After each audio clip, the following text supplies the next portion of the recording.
Star জলসার জনপ্রিয় serial Lakshmi ঝাঁপির 15ই মে পর্বে টানটান উত্তেজনা দেখা গেছে।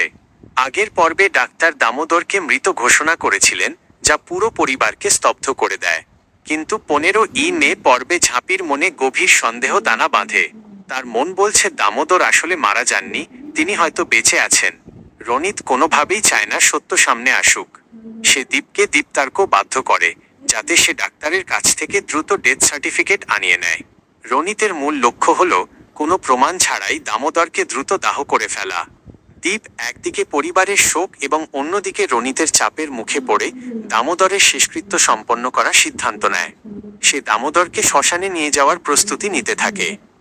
ঝাঁপি বারবার দীপকে বোঝানোর চেষ্টা করে যে কিছু একটা ভুল হচ্ছে। সে মনে করে এটি একটি সাজানো ঘটনা বা কোনো গভীর ষড়যন্ত্র। সে দীপকে দাহ করার কাজ থেকে বিরত রাখার আপ্রাণ চেষ্টা করে।